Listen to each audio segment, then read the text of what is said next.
வணக்கம் நேயர்களே, இன்றைய விவாத அரங்கம் நிகழ்ச்சிக்கு உங்களை வரவேற்கிறேன். இன்றைய விவாத அரங்கத்தில் நாம் எடுத்துக்கொண்டிருக்கக்கூடிய தலைப்பு பேரறிவாளன் உட்பட 7 விடுதலை. ராஜீவ்காந்தி கொலை வழக்கில் குற்றம் சுமத்தப்பட்ட இந்த 7 வழக்கில் கிட்டத்தட்ட 20 ஆண்டுகளுக்கு மேல் கழிந்து விட்டது. இரட்டை ஆயுள் தண்டனைக்கு மேல் அவர்கள் அனுபவித்து விட்டார்கள். இந்த சூழ்நிலையில் தற்போது கடந்த ஆண்டில் அதிமுக அரசு இவர்களை விடுதலை செய்ய போகிறோம், அது 3 நாட்களுக்குள் நடுவண் அரசு கலந்தாலோசித்து எங்களுக்கு பதில் சொல்ல வேண்டும் என்பது போன்ற விஷயங்கள் நடைபெற்றது. அதனை எதிர்த்து கடந்த காங்கிரஸ் அரசு அது மேல்முறையீடாக சென்று எந்த ஒரு பதிலையும் மாநில அரசுக்கு தராமல் விடுதலை குறித்து எந்தவித கருத்தும் அவர்கள் தெரிவிக்கவில்லை. ஆனால் உச்சநீதிமன்றத்தில் ஒரு விடுதலை எதிர்த்து மேல்முறையீட்டு மனு மட்டும் செய்தார்கள். இந்த சூழ்நிலையில் ஆட்சி மாறிய பிறகு, அதாவது காங்கிரஸ் என்று பாரதிய ஜனதா அரசு வந்ததற்கு பிறகு இந்த விவகாரத்தில் அவர்களுடைய பார்வை என்ன, இவர்களுடைய விடுதலையை பாரதிய ஜனதா அரசு எவ்வாறு பார்க்கிறது, இந்த சூழ்நிலையில் நாளை இந்த விசாரணை எவ்வாறு நடைபெறும், மத்திய அரசு இதற்கு எந்த அளவுக்கு ஒத்துழைக்கப் போகிறது, காங்கிரஸ் கட்சியும் இன்னும் எது மாதிரியான நிலைப்பாட்டில் தொடர்ந்து இருக்கிறது என்பதெல்லாம் குறித்துதான் இன்றைய விவாத அரங்கில் நாம் விரிவாக பேச இருக்கிறோம்.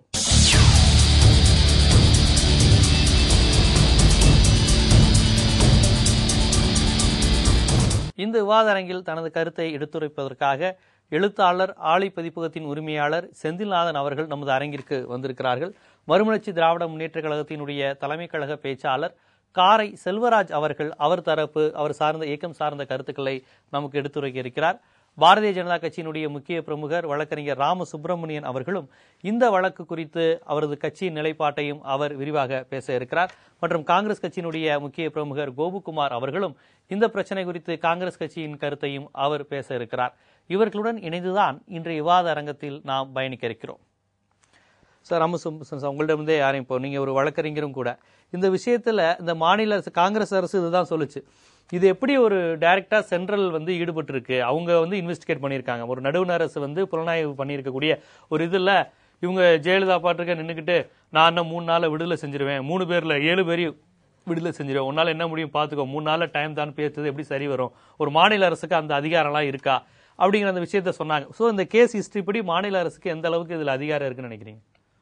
அதாவது இப்போ தற்போது நீங்க பிஜேபியினுடைய நிலைப்பாடு என்னன்னு கேட்டீங்க. நாளைக்கு கேஸ் வரப்போகின்றது, அதுல என்ன சொல்லுகிறார்களோ அதுதான் நிலைப்பாடு. இப்ப வரைக்கும் என்னன்னு சரியான ஒரு டைரக்ஷன் இப்ப வரைக்கும் பாசிட்டிவா அவங்க சொன்னது கிடையாது. அதான் ஒண்ணு சொல்லல. அது இப்ப இருக்கக்கூடிய ஸ்டேட்டஸ் கோ, இன்னைக்கு என்ன நிலைமை இருக்கிறதோ அதே தான் சொல்லிக் கொண்டிருக்கின்றோம் என்கின்ற நிலைமை தான். ஆகவே அதை பத்தி நான் இப்படித்தான் அவர்கள் செய்வார்கள் அப்படின்னு சொல்வதற்கு எனக்கு அந்த அதிகாரம் இல்லை. ஏனென்றால் என்ன அதிகாரமாக அவர்கள் என்ன சொல்ல போகிறார்களோ, என்ன நினைத்துக் கொண்டிருக்கிறார்களோ அதை நான் அனுமானமாக நான் இங்கே சொல்லி இதுதான் எங்களுடைய கட்சியின் நிலைப்பாடு என்று சொல்வது நியாயமல்ல. ஆனால் அதை கடந்து நீங்கள் சொன்னது போல நானும் ஒரு சட்டம் படித்தவன் என்ற முறையிலே சில விஷயங்களை சொல்ல விரும்புகின்றேன். முதலாக இந்த கேஸ்ல போன வருஷம் தீர்ப்பு சதாசிவம் அவர்கள் தலைமையில் அமர்ந்த அந்த தீர்ப்பு என்ன சொல்லியது என்றால், இவர்களை ரொம்ப 11 வருடத்திற்கு மேல இந்த மெர்சி பெட்டிஷன் என்பது அங்கே தூங்கி கொண்டிருந்தது. ஆகவே அவர்கள் மீது அவர்களுக்கு தூக்கு தண்டனை வழங்க வேண்டும் என்பதை பத்தி ஒண்ணுமே முடிவெடுக்காம 11 வருஷம் தூங்கி கொண்டதுனால இது ரொம்ப அன்ரீசனபிள், நியாயமற்ற டிலே என்ற காரணத்தை சொல்லி இதற்கு தூக்கு தண்டனை கொடுக்க முடியாது, மரண தண்டனை என்பது கொடுக்க இயலாது அப்படின்னு சொன்னாங்க. அது சரி என்று நான் கருதுகிறேன். ஏனென்றால் இது ரொம்ப அன்ரீசனபிள். முன்னாடி எல்லாம் எவ்வளவு நாள்லாம் எடுத்துப்பாங்கன்னா ஒரு 10 மாசம் 15 மாசம், மேக்சிமம் போனா 20 மாசத்துக்குள்ள ஒரு முடிவு தெரியும் மெர்சி பெட்டிஷன் போட்டாங்கன்னா. அதெல்லாம் போய் இப்ப வருஷ கணக்காக தூங்கி கொண்டிருக்கின்றது. அந்த விதத்துல அந்த முடிவு என்பது சரிதான் என்பது என்னுடைய வாதம். ஒன்று. இரண்டாவதாக, இந்த விஷயத்தை கொண்டு நீங்க ஸ்டேட் கவர்மெண்ட்டுக்கு இதுதான் ஒரு ஜுடிஷியல் ஆக்டிவிசம் அப்படிங்கறத சொல்ல தவிர, அவருக்கு இல்லாத பவரை கேட்காத விஷயத்த அவராகவே முந்திரி கொட்டை போல சொல்லி மத்திய ஸ்டேட் கவர்மெண்ட் வேண்டுமென்றால் விடுதலை செய்யலாங்கிற மாதிரி ஒரு அந்த ஜட்ஜ்மெண்ட்ல போட்டு, அது பிரேயரே கிடையாது. அதாவது மரண தண்டனையை நீக்க வேண்டும் என்கிறதான் கேட்டுக்கொண்ட பிரேயர்.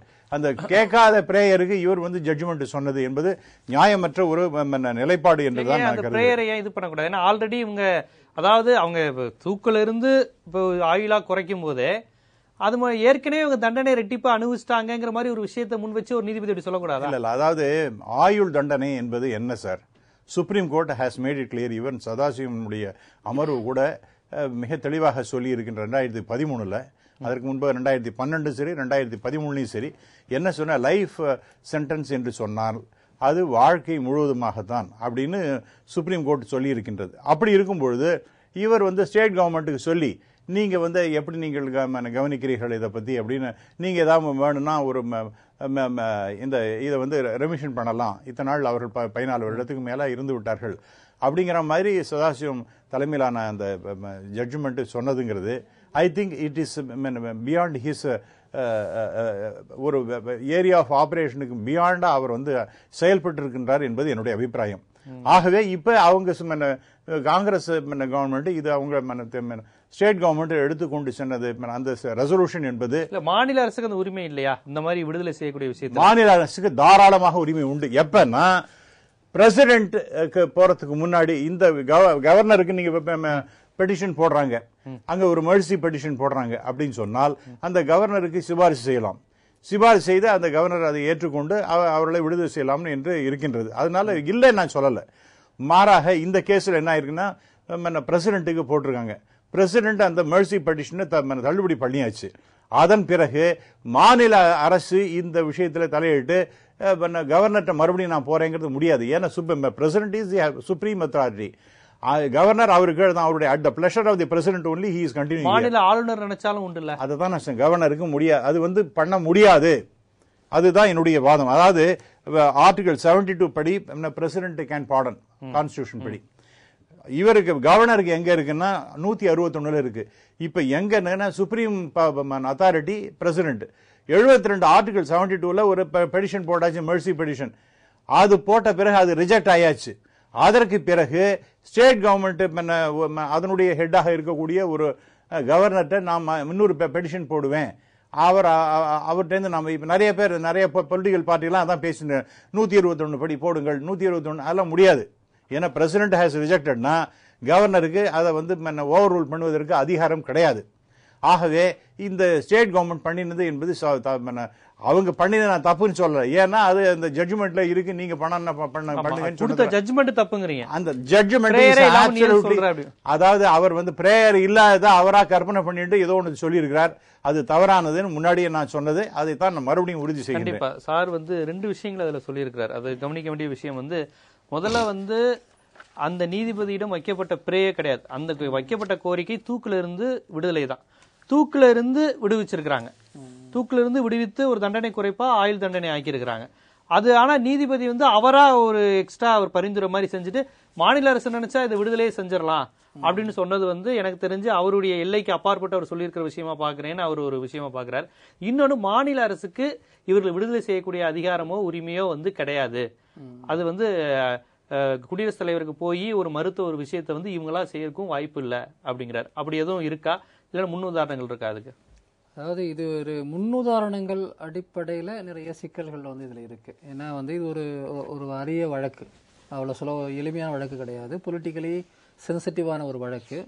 இந்த இவ்வளவு காலமாக கருணை மனுவை போட்டு நிறுத்தி வைக்கிறது, அதன் பிறகு எல்லாமே ஒரு பல விஷயங்கள் புதுசாக தான் இந்த நாடு எதிர்கொண்டிருக்கு இந்த வழக்கில். முதல்ல நீங்கள் கேட்ட கேள்விக்கு என்னுடைய கருத்து என்னன்னா, சுப்ரீம் கோர்ட்டில் பல விஷயங்கள் ரொம்ப டெக்னிக்கலாக முடிவெடுக்கிறதா நான் பார்க்கல. பல சமயங்களில் அது ஒரு லேண்ட்மார்க் ஜட்ஜ்மெண்ட் ஒன்று சொல்லும் போதே என்ன ஆகுதுன்னா, ஏற்கனவே இருக்கிற ஒரு முறையிலிருந்து அவர் ஒரு புதுசாக அது ஒரு புதிய அர்த்தத்தை இல்லை புதிய ஒரு இன்டர்பிரிட்டேஷன் வியாக்கியானத்தை கொடுத்து வேற ஒரு தளத்துக்கு நகர்த்தது தான் லேண்ட்மார்க் ஜட்ஜ்மெண்ட்ஸ். பெரும்பாலுமே ஏற்கனவே என்ன இருக்குதோ அதன்படி ரூல் படி பேசுறது கீழமை நீதிமன்றங்கள்ல அதுக்கு மேல போக மாட்டாங்க. அதனாலதான் இந்த வழக்கு முதல்ல வந்த உடனே சரி இது கொலை வழக்கு, எல்லாருக்கும் தூக்கு தண்டனை கொடு அப்படின்னு ஒரு தடா நீதிமன்றத்திலேயோ இல்ல கீழமை நீதிமன்றத்திலேயோ பேசுறதுங்கிறது ஜஸ்ட் கோயிங் பை ரூல். அதன் பிறகு அடுத்த லெவல் போகும்போது அது இன்னும் கூடுதலான வியாக்கியானங்களுக்கு உட்பட்டு சில விஷயங்கள் பேசப்படுது. இப்போ சுப்ரீம் கோர்ட்ல போகும்போது அந்த பிரேயர் கேட்ட பிரேயரா இல்ல அவராக சொன்னாரா இது ஒன்றா இருக்கலாம். ஆனா ஒரு சுப்ரீம் கோர்ட் நீதிபதிகள் பல சமயங்கள்ல ஒரு இன்னொரு விதமான இன்டர்பிரிட்டேஷன் கொடுத்து கூடுதலாக சில விஷயங்களை சொல்றதுக்கான வாய்ப்புகள் இருக்கு. அவர் சரியா செஞ்சாரா தவறா செய்தாரா என்பதை விட அப்படிப்பட்ட ஒரு நிலை இல்லைன்னா அது சுப்ரீம் கோர்ட்டாவே நான் சொல்ல மாட்டேன். இந்த லேண்ட்மார்க் ஜட்ஜ்மெண்ட் சொல்லும் போது இந்த மாதிரியான விஷயங்கள் உண்டு. இல்ல ரெண்டாவது வந்து நீங்க குறிப்பா பாத்தீங்கன்னா இன்னைக்கு இந்த இந்துல ஒரு தியாகு தமிழ் தேசிய விடுதலை இயக்கத்தினுடைய தலைவர் ஒரு ரொம்ப விரிவான ஒரு கட்டுரை இருக்கிறாரு. அவர் ஏற்கனவே வேறு ஒரு வழக்கிலே தூக்கு தண்டனை பெற்று அதன் பிறகு அது அனுபவத்திலிருந்து வந்தவர். இந்த நாட்டினுடைய நீதித்துறை குறித்து தொடர்ச்சியாக வந்து பார்த்து கொள்ளக்கூடிய ஒருத்தர். அவர் இன்னைக்கு ரொம்ப அருமையான ஒரு விரிவான ஒரு கட்டுரை.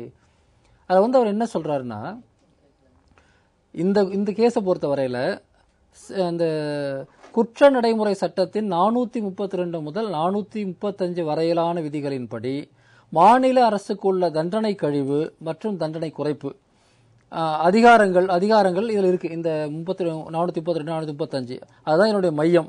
அதுதான் இப்ப பிரச்சனைக்கான மையமும் கூட இதுதான். இதுல பிரிவு 435 மாநில அரசுக்கு விதிக்கும் கட்டுப்பாடுகளை எப்படி புரிந்து கொள்வது என்பதே அடிப்படை வினா.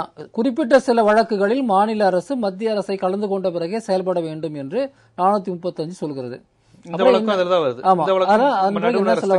இந்த சில விஷயங்களை கன்சல்ட் பண்ணணும்னு சொல்லுது. இன்னும் சில விஷயங்கள்ல அந்த வழக்கு வந்து மத்திய அரசு மாநில அரசு ரெண்டுக்கும் பொதுவானதாக இருந்தால் கன்கரன்ஸ் வேணும், அதாவது ஒப்புதலும் வேணும்.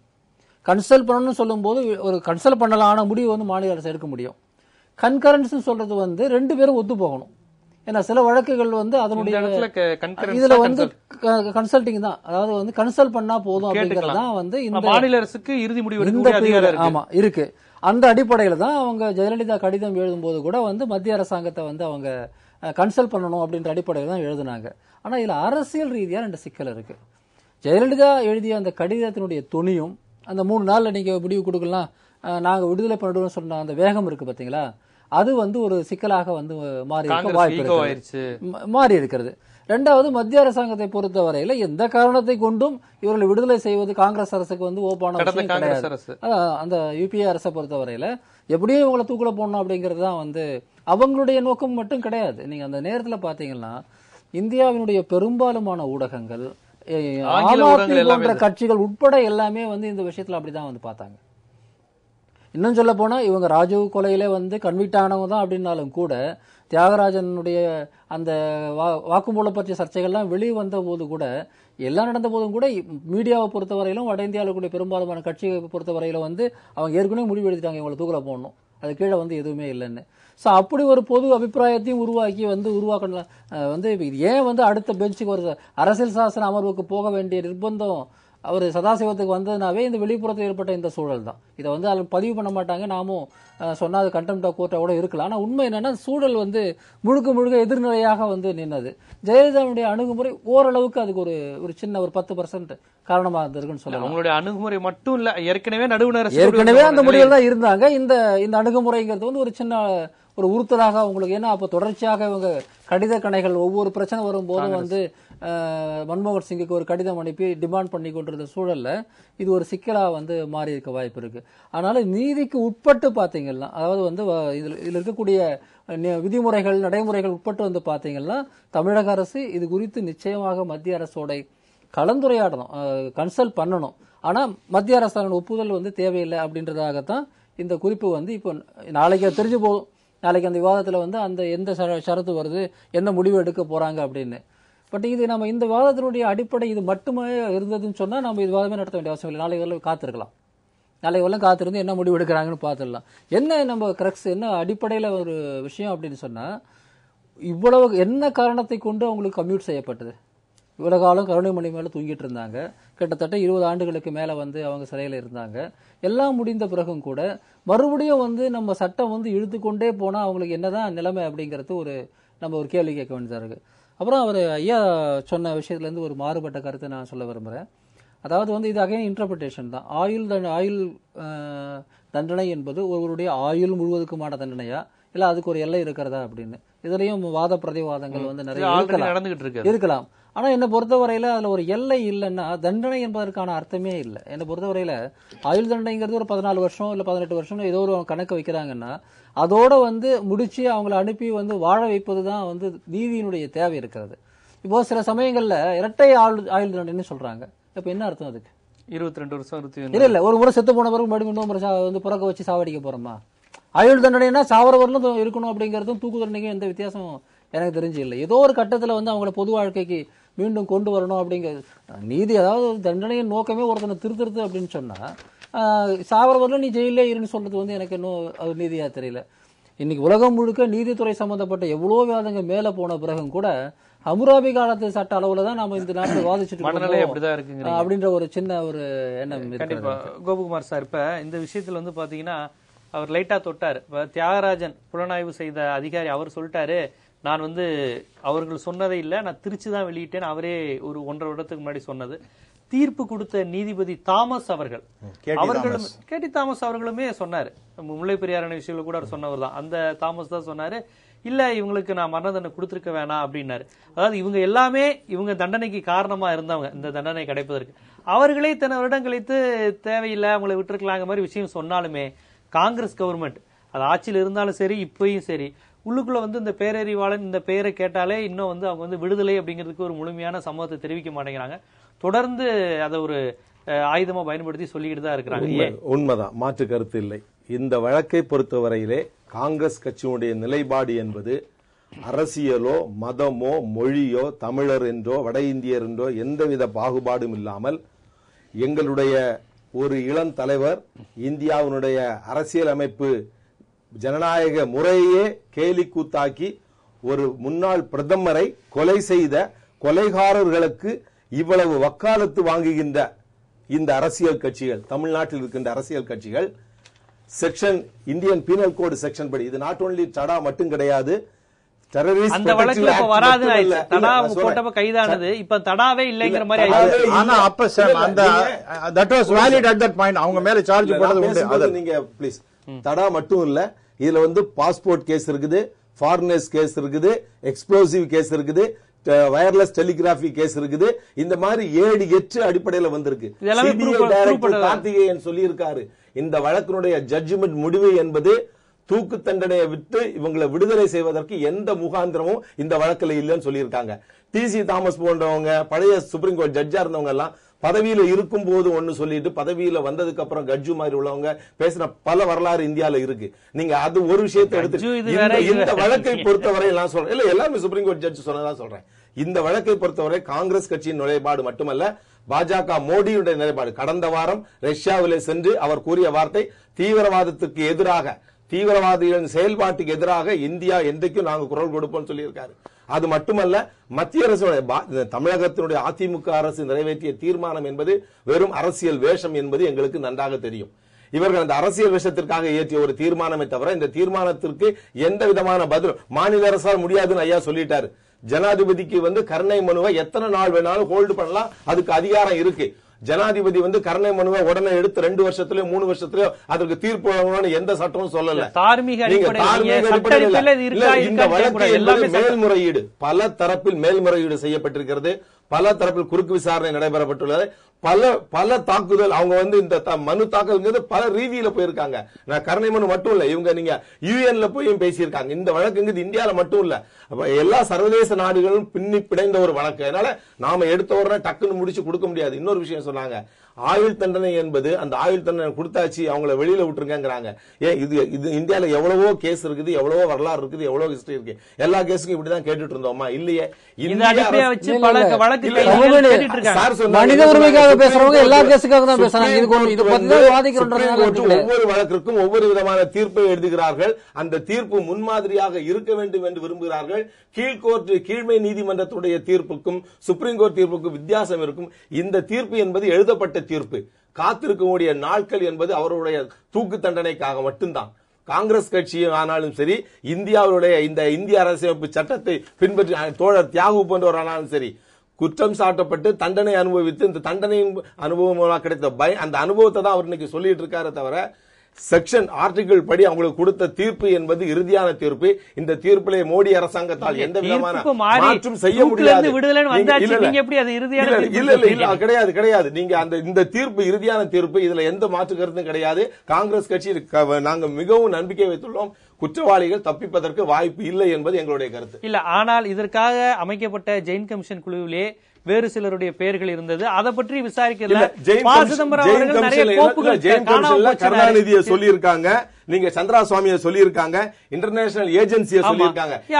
இதே மோடி அரசாங்கம் தான் நாங்க கொண்டு வரல, காங்கிரஸ் கொண்டு வரல. மோடி அரசாங்கம் தான் அதுக்கு ஒரு தனி டீம் போட்டு இந்த ஒர்க் பண்ணி இருக்காங்க. இது அரசியல், இதுவும் அரசியல். இவ்வளவு முடிச்சுகள் அவிழ்க்கப்படாதப்ப இவ்வளவு அவசரமா தூக்கில ஏற்றுறது மூலமா நீங்க இது மத்திய அரசுடைய வழக்கு. இது அந்த திசையில புலனாய்வு நடக்கவே இல்லையா? நீங்க சொன்னவங்க நோக்கி நடக்கவே இல்லையா? இல்ல, அதுதான் சொல்றேன், திருப்பி அதுக்கு தான் வரேன். இந்த ஜெயின் நீங்க சொல்ற இந்த சுப்பிரமணிய சாமி ஆகட்டும், சந்திரா சாமி ஆகட்டும், கருணாநிதி ஆகட்டும், ஷேடோ இன்டர்நேஷனல் ஏஜென்சின்னு சொல்லியிருக்காங்க.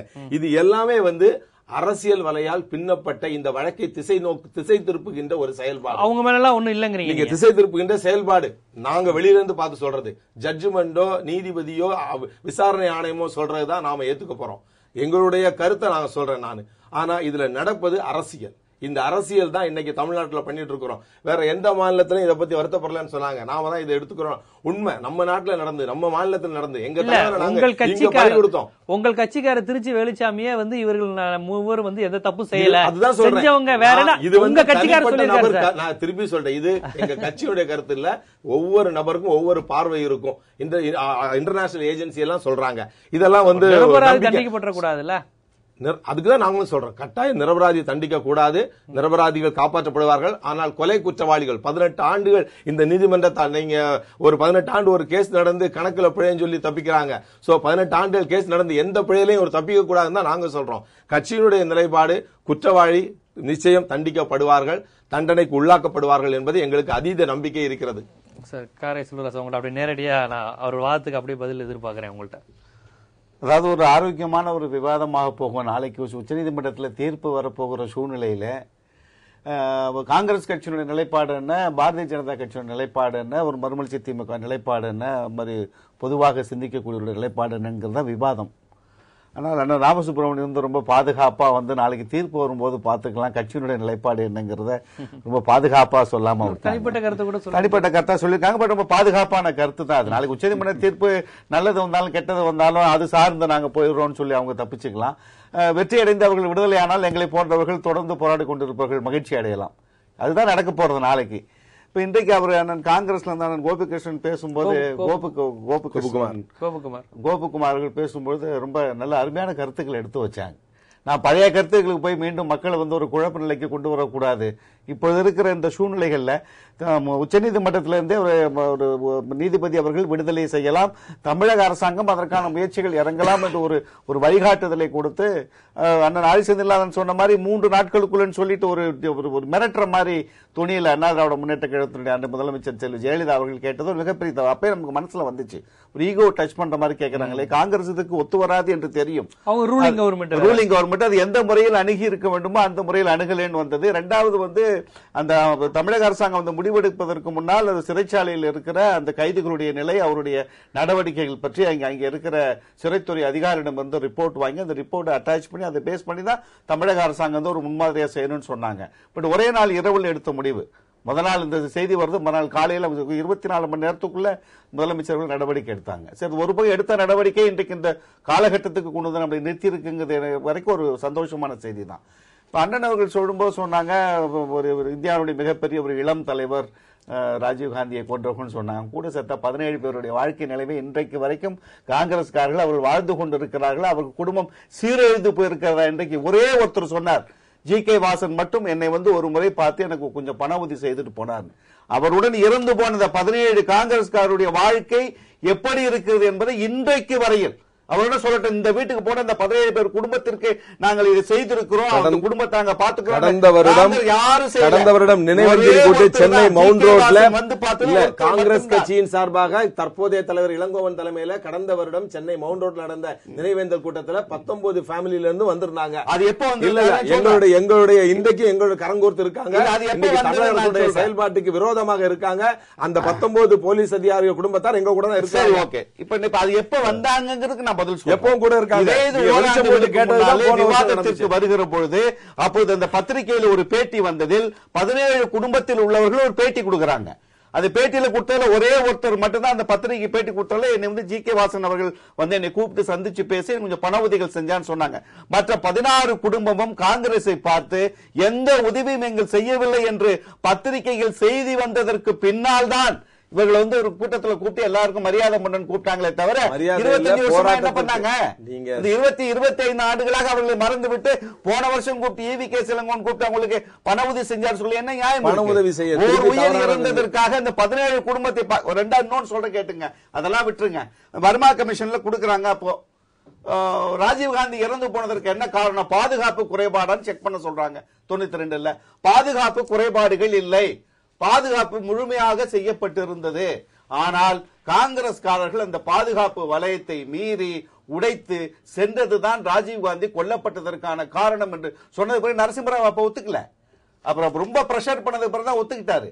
சரி, காங்கிரஸ்காரர்கள் தான் அதற்கு காரணம். அந்த பாதுகாப்பு வலயத்தை உடைத்து கொண்டு போனது. பாதுகாப்பு குறைபாடு தீர்ப்பே வந்துருச்சு. ஒத்துக்கல. அப்புறம் கடைசியா பிரஷர் வந்தோன்னு ஒத்துக்கிட்டாரு. அந்த பாதுகாப்பு குறைபாட்டிற்கு காரணமான காங்கிரஸ்காரர்கள் யார் என்று இதுவரைக்கும் இனம் கண்டிருக்கிறீர்களா? ராஜீவ்காந்தி மீது உங்களுக்கு உண்மையான பற்று இருந்தால் ராஜீவ்காந்தி இறந்து போன வருத்தம் எனக்கும் உண்டு. நானும் ஒரு நம்ம நாட்டில் ஒரு முன்னாள் பிரதமர் அவர் இறந்து போகிற பொழுது பிரதமர் இல்ல, ஒரு கட்சியினுடைய தலைவர், இந்த சுதந்திரத்துக்காக பாடுபட்ட குடும்பத்திலிருந்து வந்தவர். உங்களுக்கு இருக்கிற கவலை எனக்கும் இருக்கிறது. அந்த கவலையோடு தான் பேசுறோம். அந்த குறைபாட்டுக்கு காரணமானவர்களை இனம் கண்டது இன்றைக்கு வரைக்கும் ஏன் காங்கிரஸ் அதுக்கு இனம் காணல? ஏன் இன்றைக்கு வரைக்கும் அதை செய்யல? ரெண்டாவது இன்னொரு 2 விஷயம் சொல்லுங்க. அதாவது அந்த நீதிமன்ற தீர்ப்பிலே குற்றவாளிகளாக அறிவிக்கப்பட்டிருக்கிற 7 பேரும் குற்றவாளிகள் என்று ஒரு புறம் வைத்து நீங்கள் வைத்துக் கொண்டாலும், தீர்ப்பின் அடிப்படையில் வைத்துக் கொண்டாலும், அவர்களை இயக்கியவர்கள் யார் என்று தி சீஃப் இன்வெஸ்டிகேஷன் ஆபீசர் ரகோத்தம் அவர்கள் புத்தகம் எழுதியிருக்கார்.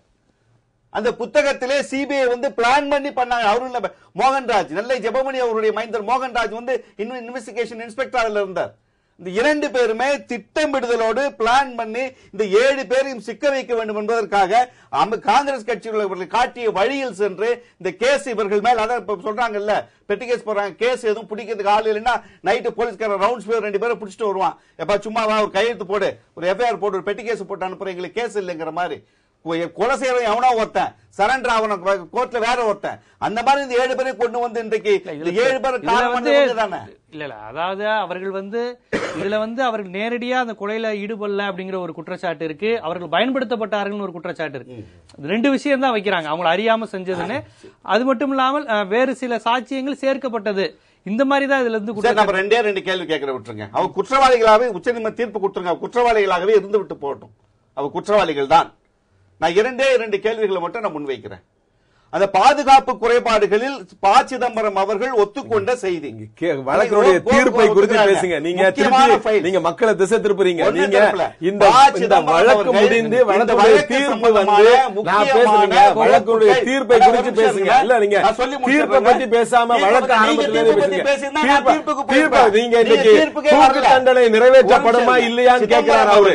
நீங்க வழக்குல பாதுகாப்பில் நீங்க 18க்கு போறீங்க. அன்றைய பைனான்ஸ் மினிஸ்டர் சிதம்பரம் அவர்கள் காங்கிரஸை சேர்ந்த மத்திய அமைச்சர் அவர்களே ஒத்துக்கொண்டிருக்கிறார்.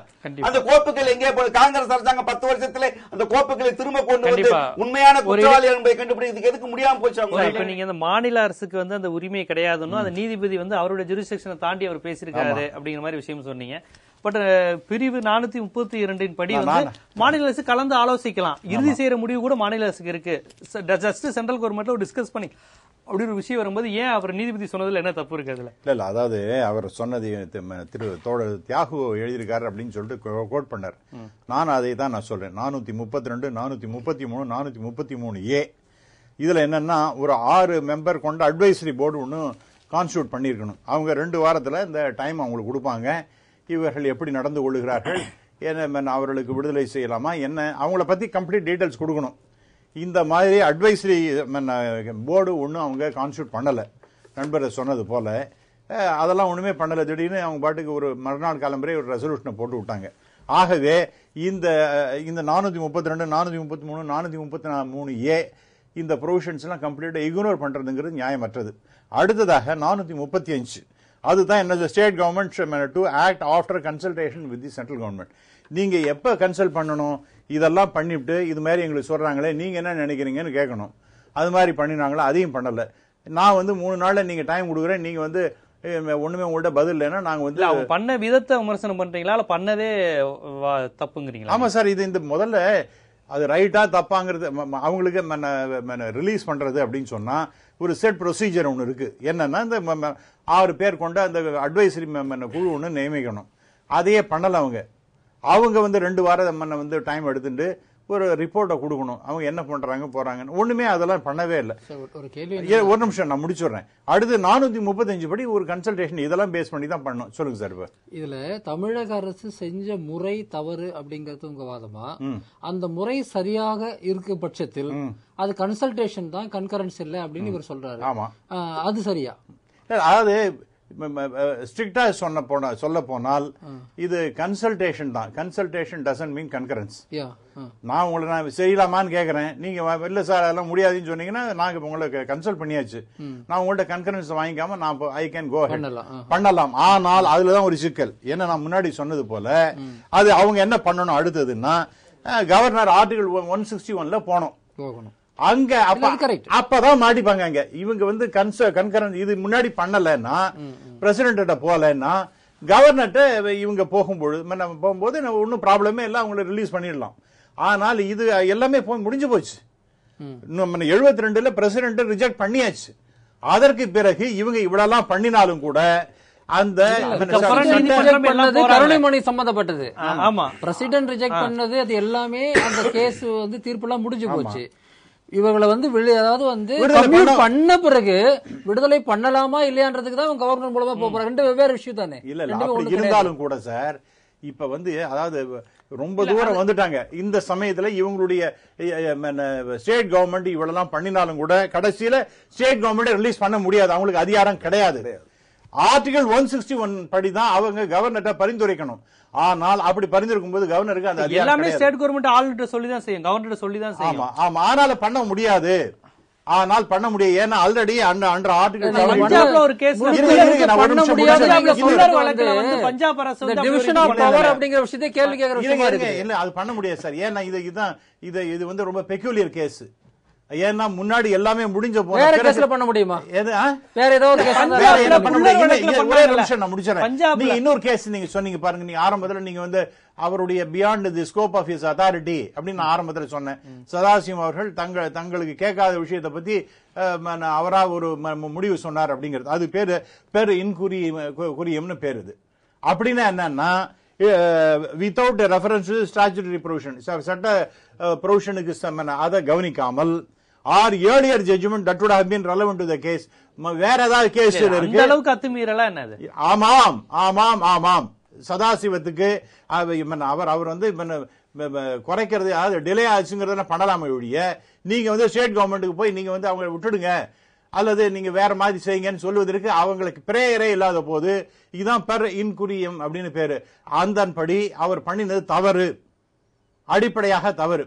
ஆகவே இன்னும் நான் சொல்றேன், நான் ஒரு கடுமையான ஒரு விமர்சனத்தையே நான் சொல்றேன். அது வந்து என்னன்னா இந்த மாதிரி சமயத்துல சப்போஸ் இவங்க ரிலீஸ் பண்றேன் அப்படின்னு சொன்னா சென்டர் என்ன பண்ணலாம், ஆர்டிகல் 256 படி டைரக்ஷன் கொடுக்கலாம் ஸ்டேட் கவர்மெண்ட்டுக்கு, நீங்க பண்ணக்கூடாது அப்படின்னு. அப்படி பண்றேன் அந்த மாதிரி நான் அப்படிதான் பண்ணுவேன் அப்படின்னு சொன்னா டிஸ்மிஸ் பண்றதுக்கு சென்ட்ரல் கவர்மெண்ட்டுக்கு உரிமை உண்டு அண்டர் ஆர்டிகல் 256. இதெல்லாம் சட்ட ரீதியான விஷயங்கள். ஆகவே நாம் இங்க உட்காந்து நம்ம என்ன பேசிட்டு இருந்தாலும் கூட சட்ட ரீதியாக அவங்கள ரிலீஸ் பண்ணுவது என்பது இயலாத காரியம். அவங்க லைஃப் நண்பர் சொன்னார், இப்ப பல இடத்துல அது உண்மைதான்.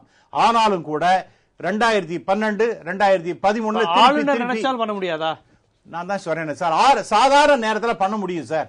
இப்ப இந்த இவர் தோட தியாகுல்லா பண்ணிருக்காங்கன்னா டாக்டர் கலைஞர் அவர்கள் இப்ப ஜெயலலிதா அவங்க இருக்கிறாங்க.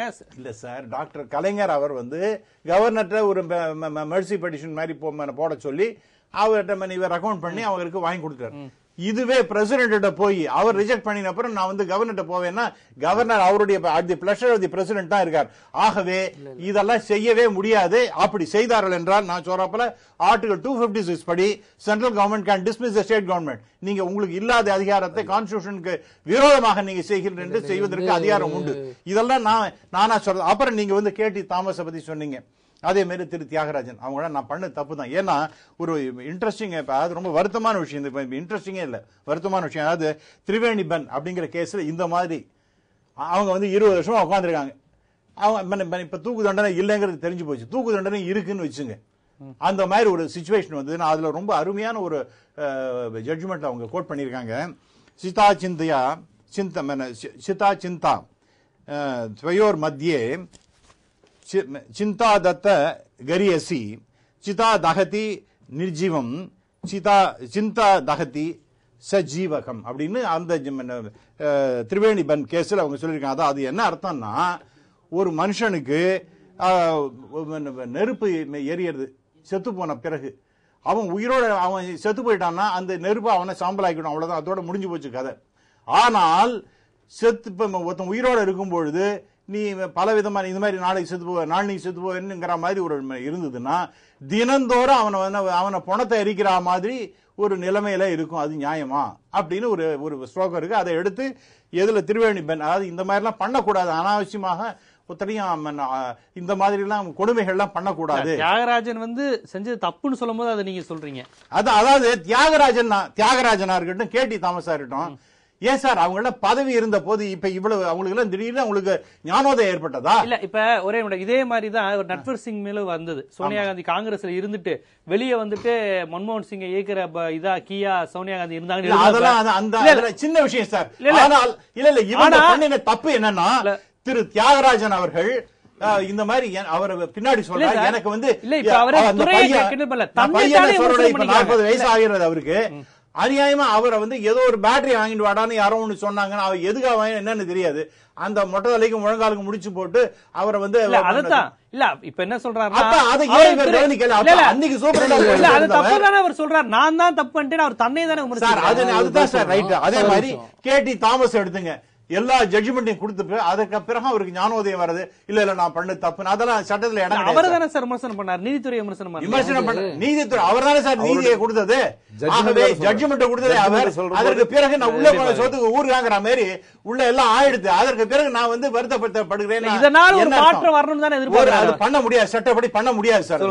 அவ்வளவுதான், that's all, that is end of it. இனிமே என்னன்னா அவங்களுக்கு தூக்கு தண்டனைங்கிறது கிடையாது. ஆனால் இந்த வழக்குல வந்து 3 நீதிபதியோ 3 விதமான கருத்து சொல்லியிருக்காங்க.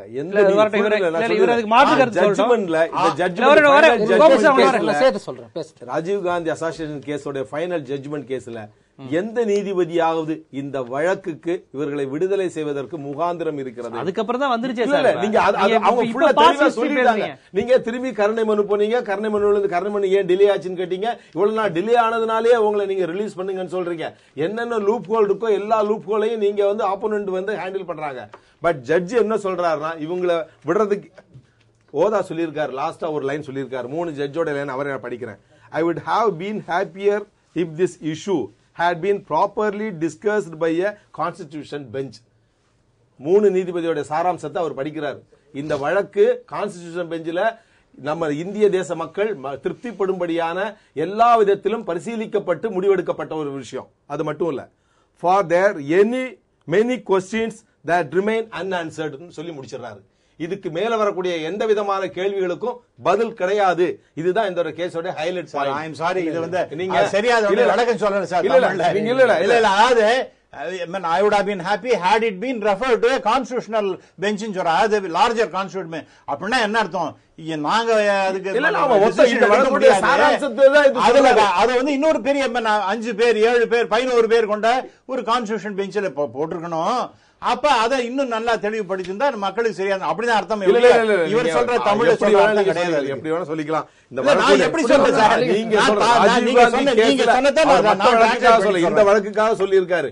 இந்த வழக்குல எங்களுடைய விசாரணை கான்ஸ்டிடியூஷன் பெஞ்ச் திருப்திகரமாக அமைந்திருக்குது. இல்ல ஐ எம் வெரி சாரி. நான் வேணா நீங்க மறுபடியும் படிங்க, நான் தமிழாக்கம் மறுபடியும் பண்றேன். சொன்ன தவறு நீங்க எப்படி பாக்குறீங்க? இல்ல இதுல என்ன விஷயம்னா, அகைன் ஆரம்பத்துல சொன்ன கருத்து தான். இந்த மாதிரியான ஒரு ரேர் கேசஸ்ல வந்து இன்டர்பிரேஷன் அப்படின்றது ரொம்ப பெரிய ரோல் வைக்கிறது தான் நான் பாக்குறேன்.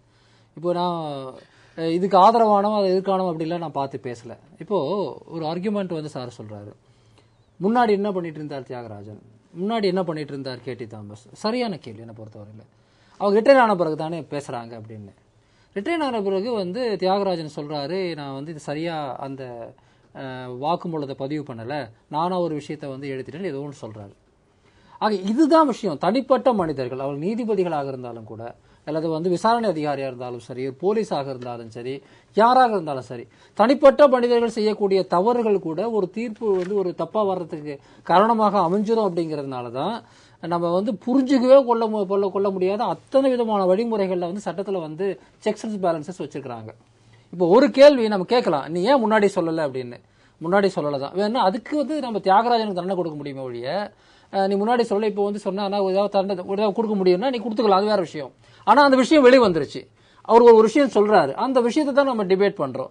ஆக இவ்வளவு வருஷம் கழிச்சு அந்த விஷயம் வந்திருக்கு, அவர் முன்னாடி சொல்லல, 20 வருஷம் கழிச்சு அவர் சொல்ற ஒரு விஷயம் வந்திருக்கு.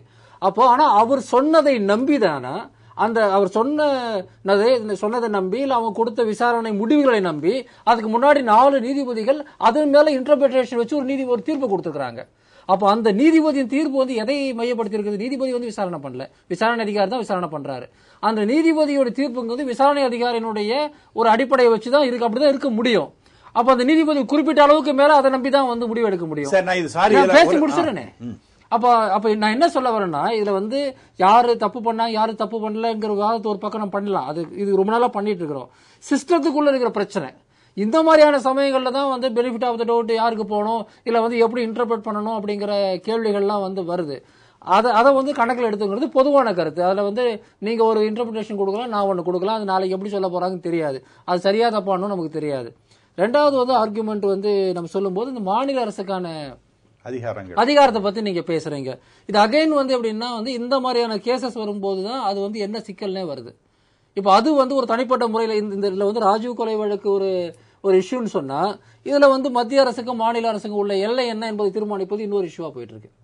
இது ரெண்டுமே வந்து பேரலா வந்து டிராவல் பண்ணிட்டு இருக்கக்கூடிய வழக்கா வந்து இதுல இருக்கு.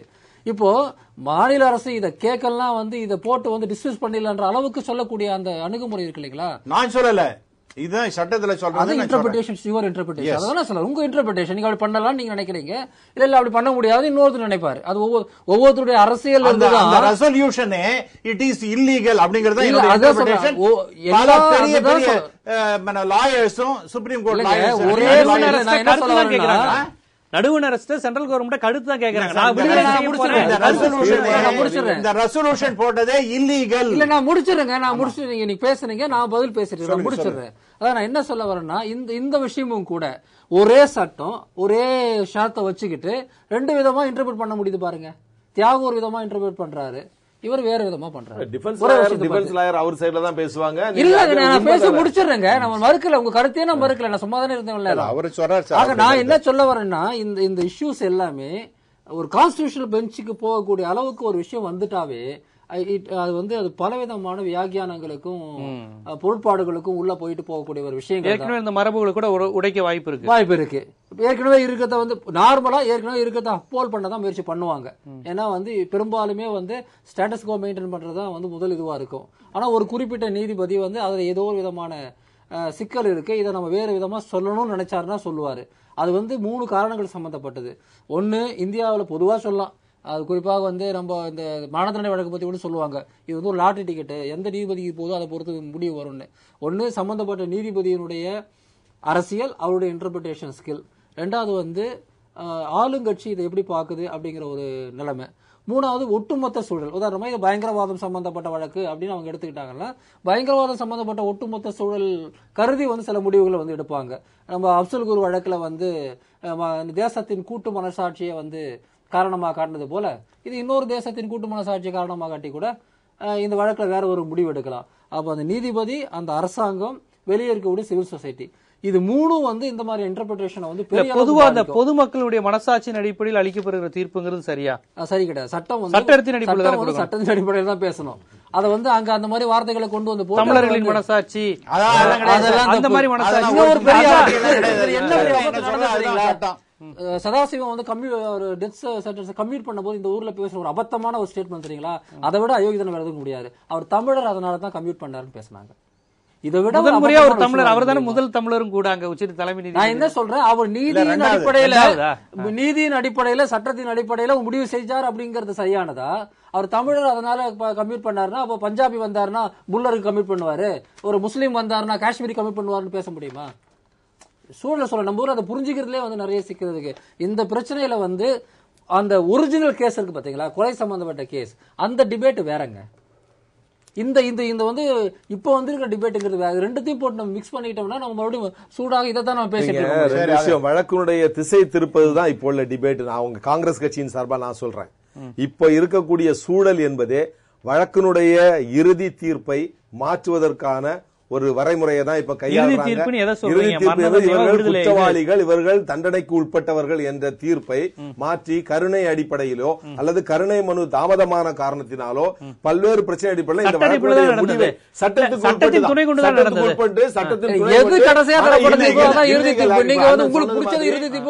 மாநில அரசால் தீர்மானம் நிறைவேற்றப்படுவதும் சரி, அதுதான ஃபைனல். இப்ப கடைசியாக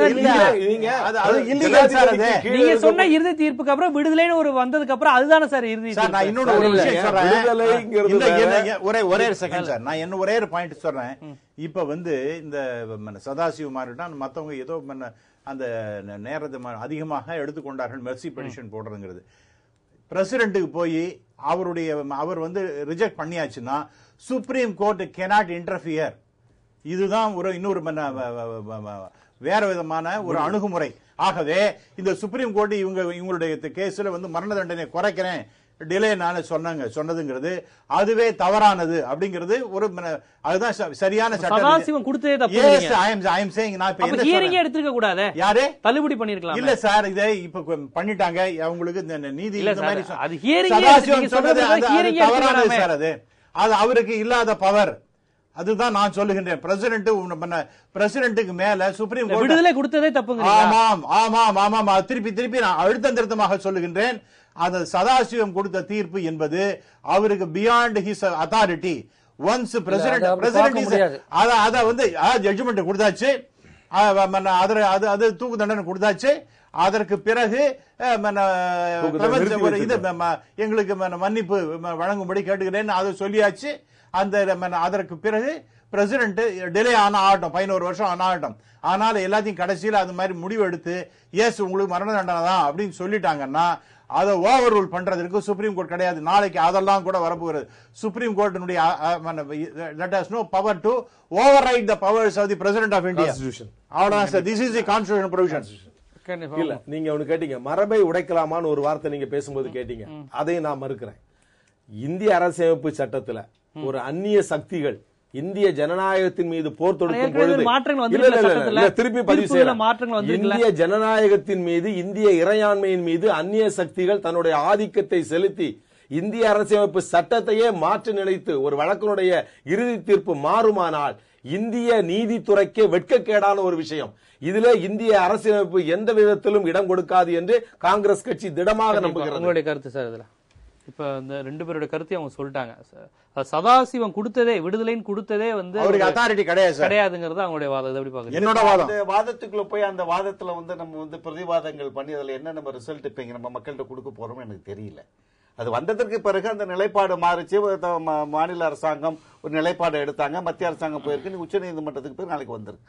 சதாசிவம் கொடுத்தது சரியா தவறா, அவருக்கு அதுக்கு அதிகாரம் இருக்கிறதா தவறா சொல்லிருக்கிற பத்தி பேசி நம்ம என்ன செய்திகளை பரிமாறிக்கொள்ள போறோம்னு தெரியல.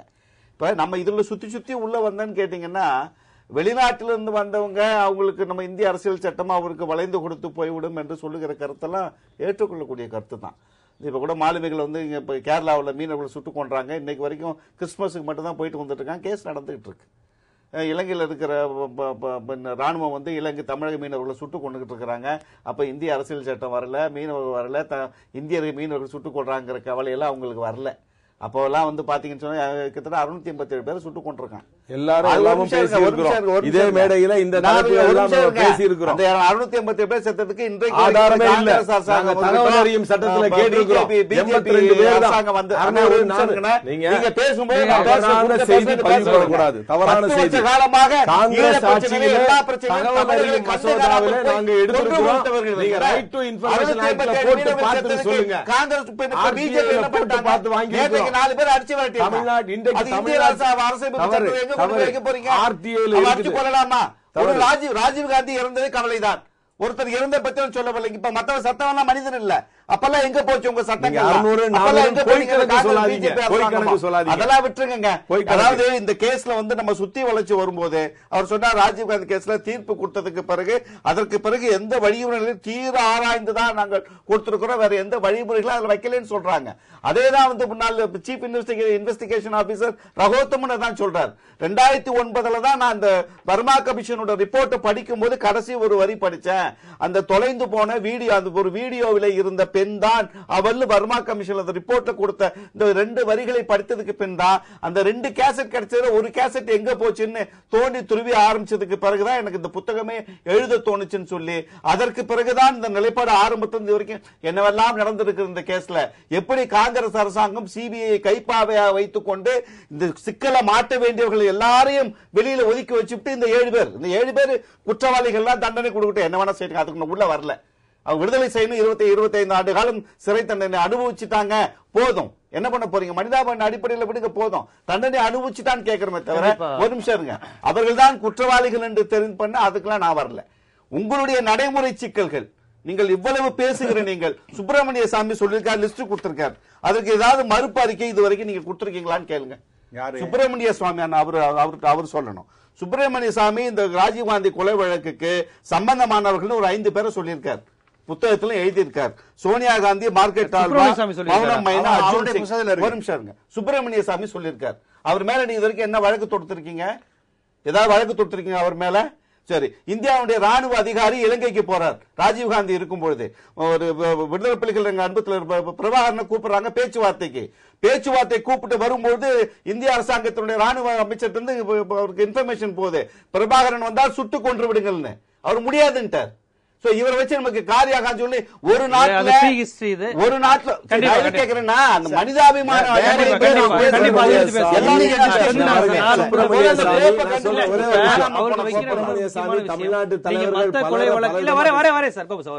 இப்ப அவர்கள் வைக்கிற ஒரு விஷயம் வந்து இதுதான். நீங்க கொலை வழக்கு, மனிதாபிமானம், பல்வேறு விஷயங்களை தாண்டி இது வந்து அவங்க சொல்றது இந்த இந்திய இறையாண்மை, தேச பாதுகாப்பு, இந்த விஷயங்களை வருது. 121 இந்த மாதிரி விஷயங்கள் இது வர்றதுனால இது வந்து ஒரு தேச விரோதம் இந்த மாதிரி ஆங்கிள் வர்றதுனால நீங்க நினைக்கிற மாதிரிலாம் இதை மாத்திக்க முடியாது. அதனால இந்த மாதிரி விஷயங்களை நாங்க அந்த விஷயத்துல ரொம்ப தெளிவா இருக்கும் அப்படிங்கிறது காங்கிரஸ் தரப்பு வாதமா இருக்கு. நீங்க ஒரு தேச விரோத சக்திகள் சொல்லக்கூடிய சக்திக்கு எதிராக நீங்க ராணுவ ரீதியாக சண்டை போடுறீங்கன்னா அந்த போர்க்கோளத்துல வந்து நீங்க போய் காந்திவாதி மாதிரி உக்காந்துருக்கீங்கன்னு யாருமே சொல்லல. அங்க சண்டையில சுட்டு போடுங்க, பிரச்சனை கிடையாது.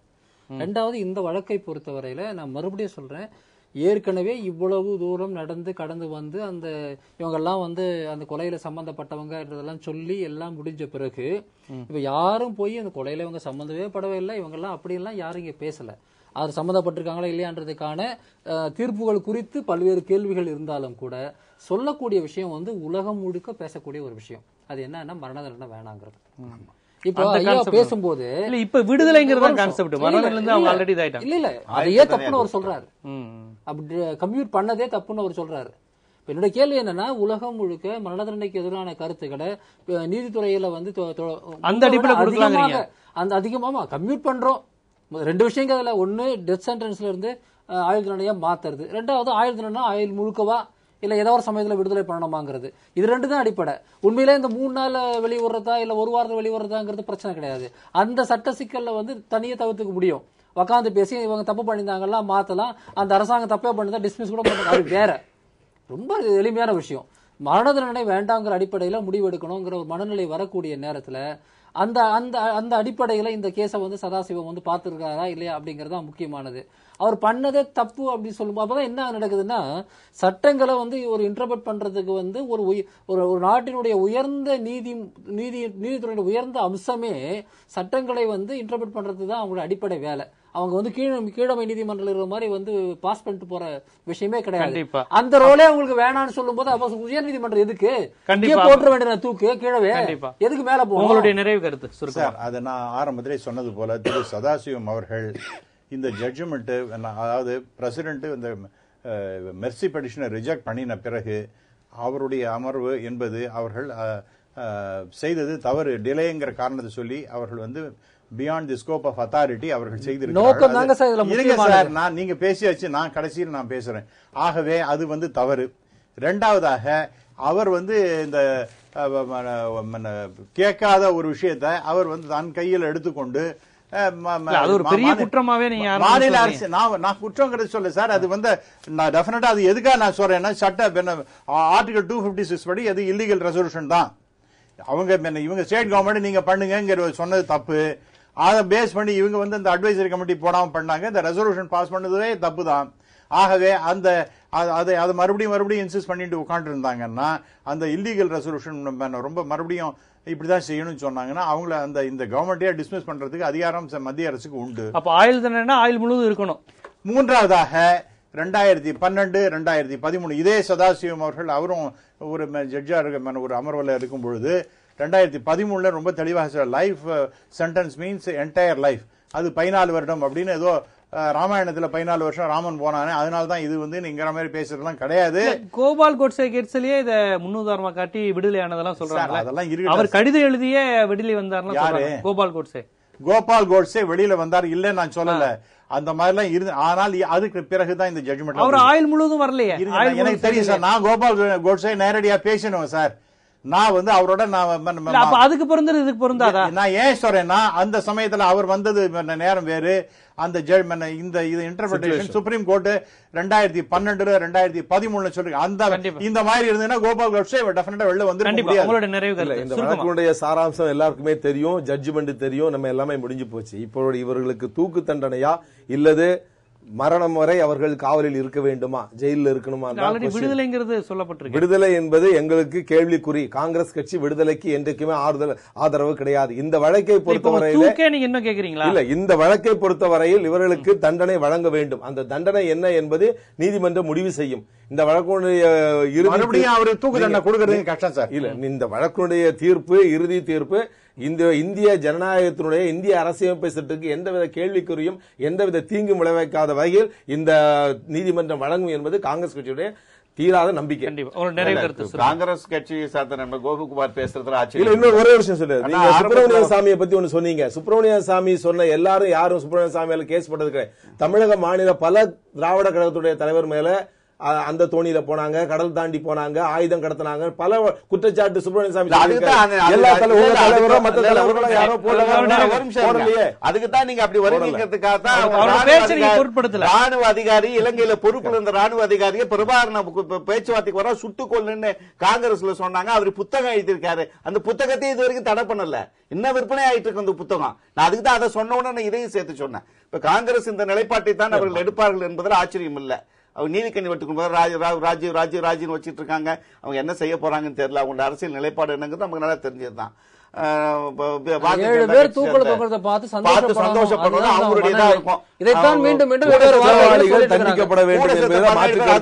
பதிவு பண்ண கூட சேர்த்த 17 பேர் குடும்ப நாசமா போச்சு. அதை கண்டுக்க ஆள் இல்ல.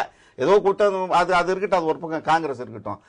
பாரதிய ஜனதா கட்சியுடைய மரியாதைக்குரிய ராமசுப்ரமணியம் அவர்கள் பேசுகிற பொழுது ஆரம்பத்தில் சொல்லும் பொழுது என்ன நிலைப்பாடெல்லாம் எனக்கு தெரியல, நாளைக்கு வர்ற தீர்ப்பு முடிவு பண்ணுன்னு சொல்லிட்டு அவர் பேசியது முழுக்க அவர்கள் சதாசிவம் கொடுத்தது தவறு, அவர்கள் செய்தது தவறு, இவர்கள் செய்தது தவறு, அவர்கள் தூக்கு தண்டனைக்கு செல்ல வேண்டும் என்ற ஒரு கருத்தை தான் எப்பொழுதும் போல் பிஜேபியும் ஒரே பாதையில் பயணம் செய்து தெரிய வைக்க என்ன லாயர் நீங்க அறிமுகப்படுத்தினீங்க.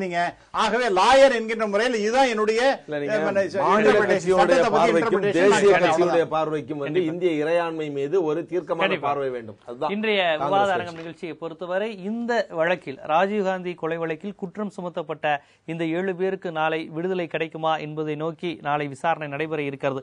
இந்த சூழ்நிலையில் நம்ம தொலைக்காட்சியில் இன்றைய விவாத அரங்கத்தில் இந்த வழக்கில் என்னென்ன சட்ட நுணுக்கம் இருக்கிறது, என்னென்ன அரசியல் இருக்கிறது, நடுவண் அரசின் நோக்கம் என்ன, மாநில அரசுக்கு இதுக்கு அதிகாரம் அதிகாரம் இருக்கிறதா, மாநில அரசு நடந்து கொண்டது சரியா, மாநில அரசு வேறு எப்படி செய்திருந்தால் நடுவண் அரசு ஏற்றுக்கொண்டிருக்கும், நீதிபதிகள் எவ்வாறு வழங்கியிருக்க வேண்டும், இதற்கு முன் உதாரணங்கள் இல்லையா, ஏற்கனவே இது போன்று குற்றம் சுமத்தப்பட்டவர்கள் விடுதலையாகி வந்திருக்கிறார்களா, ஒரு முறை ஆயுள் தண்டனையிலிருந்து தூக்கு தண்டனையிலிருந்து ஆயுள் தண்டனையாக குறைக்கப்பட்டவர்கள் விடுதலையாக வாய்ப்பே இல்லையா என்பதெல்லாம் குறித்து சட்ட நுணுக்கங்களுடன் வரலாற்று ஆய்வுகளுடன் மிக விரிவாகவே நமது ஆளுமைகள் விவரித்தார்கள் என்று நாம் சொல்ல வேண்டும். இந்த விவாத அரங்கில் கலந்து கொண்டு தனது கருத்துக்களை எடுத்துரைத்த எழுத்தாளர் மற்றும் அரசியல் திறனாய்வாளர் ஆளி செந்தில்நாதன் அவர்களுக்கும், மறுமலர்ச்சி திராவிட முன்னேற்ற கழகத்தினுடைய தலைமை கழக பேச்சாளர் காரை செல்வராஜ் அவர்களுக்கும், பாரதிய ஜனதா கட்சியின் முக்கிய பிரமுகர் வழக்கறிஞர் ராம சுப்பிரமணியன் அவர்களுக்கும், காங்கிரஸ் கட்சியினுடைய முக்கிய பிரமுகர் கோபுகுமார் அவர்களுக்கும் எங்களுடைய விவாத அரங்கம் நன்றியை தெரிவித்துக் கொள்கிறது. மீண்டும் விவாத அரங்கம் நிகழ்ச்சியில் சந்திக்கும் வரை உங்களிடமிருந்து விடைபெறுவது ஜீவ சகாப்தன்.